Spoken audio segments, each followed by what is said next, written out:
Queridos, nós nascemos para amar a Deus, amar o seu Filho, amar a verdade, devemos amar a nossa família, os nossos irmãos, o nosso próximo.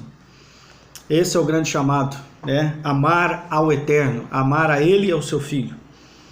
Hoje gostaria de deixar aqui um vídeo sobre ainda Páscoa, falando de Páscoa, e eu vou dar o nome a esse vídeo de Consciência Pascual. Então, a história de Deus com o seu povo vai começar para tornar eles uma nação com a festa da Páscoa. Eles vão sair do Egito e vão entrar pelo deserto e depois conquistar a terra prometida. Eu vou ler Daniel capítulo 9, versículo 20, e você vai entender o que eu quero dizer com que nesses dias nós precisamos ter uma consciência pascual. Falava eu ainda em oração, Daniel capítulo 9, versículo 20. Falava eu ainda em oração e súplicas, confessando o meu pecado e o pecado do meu povo de Israel, colocando minhas petições diante do Senhor, o meu Deus, em favor do Monte Santo de Deus. Enquanto eu ainda falava com Deus em oração, Gabriel, o homem que eu tinha observado durante a minha visão anterior, veio voando rapidamente para onde eu estava. Bem na hora do sacrifício vespertino, às 3 horas da tarde, a hora nona. Eu acredito que Daniel orava às 9, às 12 e às 3 da tarde, porque era o horário dos sacrifícios, que aconteceu no templo em Jerusalém, aqui ele estava em Babilônia, Então, assim, isso é um pensamento meu, que ele orava na 3ª hora do dia, na 6ª hora, que é meio-dia, e na 9ª hora, que era 3 horas da tarde, a hora do sacrifício vespertino, que o sumo sacerdote oferecia o sacrifício, Então ele me orientou dizendo: Daniel, eis que vim para transmitir-lhe percepção, sabedoria e conhecimento. Olha que coisa linda, O que Deus quer dar para todos aqueles que buscam a sua presença, por todos aqueles que vivem arrependimento, se humilhando diante de Deus em oração, em arrependimento e quebrantamento. Olha o que Gabriel disse. Então ele me orientou dizendo: Daniel, eis que vim para transmitir-lhe percepção, que seria discernimento, sabedoria e conhecimento, Então a gente poderia falar aqui discernimento, sabedoria e entendimento, lindo demais, Vim para transmitir-lhe percepção, sabedoria e conhecimento. Assim que iniciaste as tuas orações e o teu clamor, houve uma resposta e a ordem para que eu viesse entregá-la a ti pessoalmente, pois tu és muito amado. Portanto, agora, presta atenção na palavra que te declaro, a fim de que possas compreender a visão que tiveste. 70 semanas, olha só, semanas tem 7 dias, então aqui está falando 70 semanas de anos, Essas semanas aqui são 7 anos cada semana, Então está dizendo aqui, olha, 70 semanas estão determinadas para o teu povo e a tua santa cidade, a fim de fazer cessar toda transgressão, dar fim à prática do pecado, expiar a iniquidade e as culpas, implantar a justiça eterna, cumprir a visão e a profecia e ungir o lugar santíssimo, reconsagrando o templo. Assim, sabe e entende isto. Desde quando partir o decreto real para restaurar e para reedificar Jerusalém até o Messias, o ungido, o líder escolhido por Deus, venha transcorrer um tempo de 7 semanas e 62 semanas. 7 e 62 vão dar 69 semanas. Então a cidade será reconstruída com ruas, praças, muros e trincheiras, mas em tempos árduos e hostis. Decorrida as 62 semanas, o ungido passará pela morte e, portanto, será tirado da cidade. A cidade e o santo dos santos serão destruídos pelo povo do governante que virá. O fim chegará como uma inundação. Guerras continuarão até o último dia, e assolações de todo tipo já foram determinadas. Esse governante, pois, com sagacidade firmará com muitos um pacto que durará 1 semana, 7 anos. Mas na metade da semana ele ordenará o fim do sacrifício e das ofertas de manjar, e em uma das principais alas do templo será colocado o sacrilégio terrível, ou a abominação desoladora em algumas versões.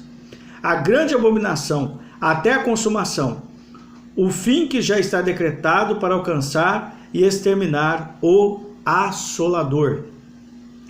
70 semanas.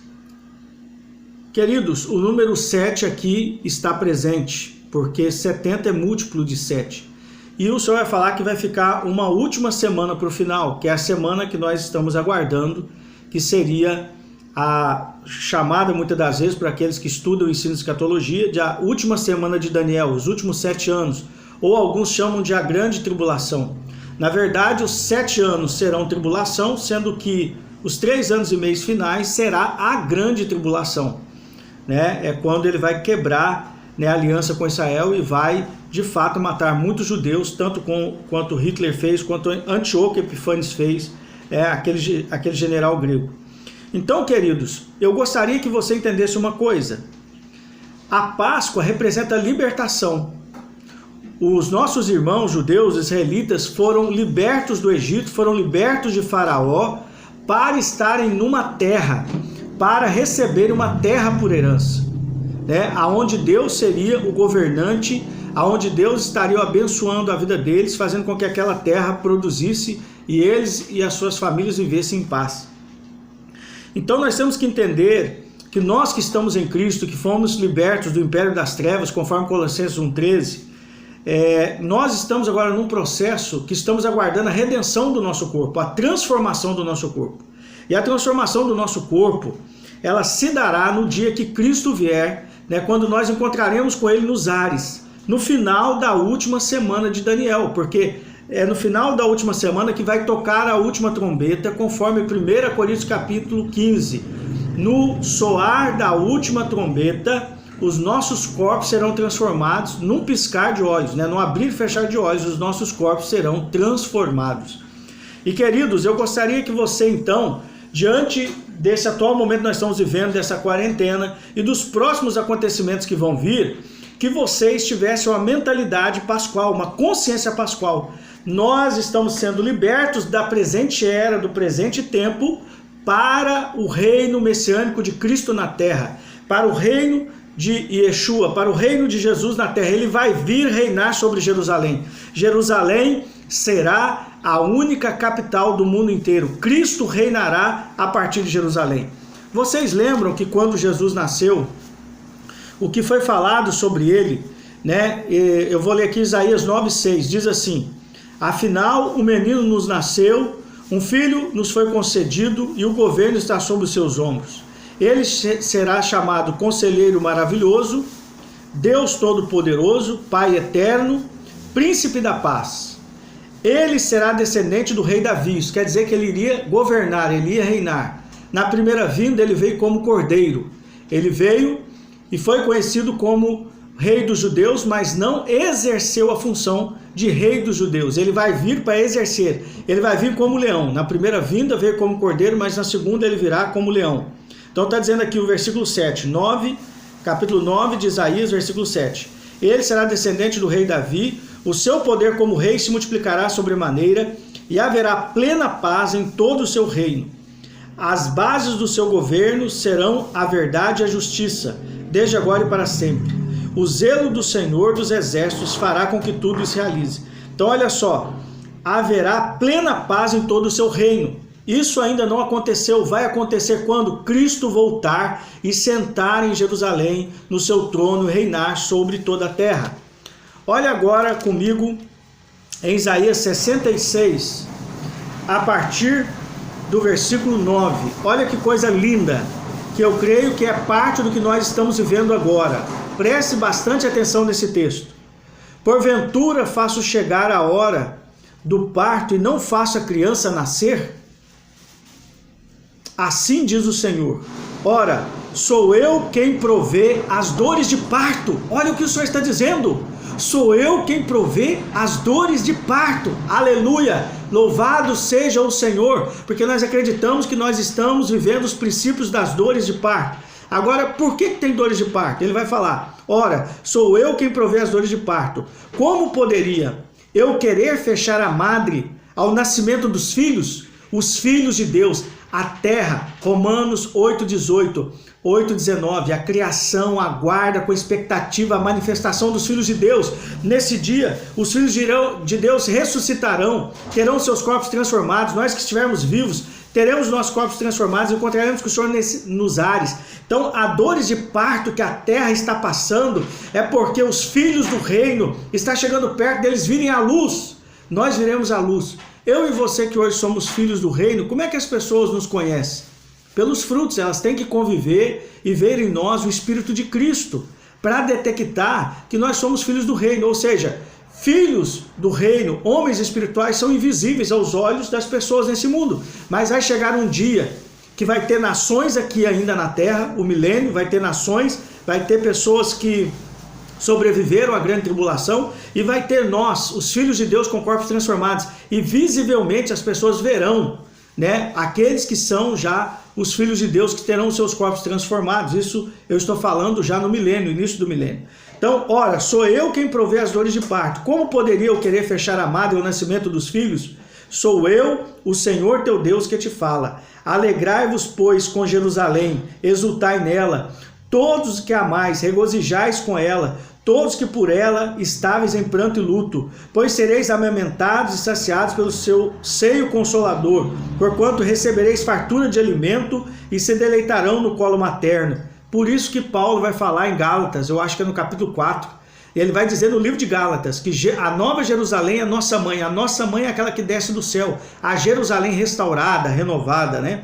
Então vai dizer aqui, alegrai-vos, pois, com Jerusalém, exultai nela, todos que amais. Regozijai-vos com ela, todos que por ela estáveis em pranto e luto, pois sereis amamentados e saciados pelo seu seio consolador, porquanto recebereis fartura de alimento e se deleitarão no colo materno. Com efeito, assim promete o Senhor, eis que vou estabelecer a paz em Israel como um rio sereno e caudaloso, e que a riqueza de todas as nações fluam para ela como uma enchente. Neste dia Jerusalém agirá como uma mãe amorosa, e sereis amamentados em seu colo e acarinhados sobre os seus joelhos. Assim como a mãe conforta seu filhinho amado, eu de igual modo vos consolarei. Eis que eu os consolarei em Jerusalém. Com certeza vereis tudo isso acontecer, e nesse dia o vosso coração se alegrará sobremaneira, e os vossos corpos, olha só, olha essa palavra, o dia da vinda do Senhor, e os vossos corpos haverão de se revitalizar, vossos ossos florescerão como a relva nova. Então a mão do Senhor será conhecida entre os seus servos, e ele se indignará contra seus inimigos. E esse texto aqui de Isaías 66 está falando da vinda do Senhor. Eu li Isaías 66 do 9 até o 14. Então, queridos, tenha uma consciência pascual. O fim está nos apontando o começo da era que Cristo vai reinar sobre a terra, vai estabelecer o seu reino, conforme nós lemos lá em Isaías 9:6, um texto muito conhecido da igreja. Isaías 9, versículo 6 e versículo 7, o seu reino será de paz e justiça, ele estabelecerá o seu reino sobre a terra.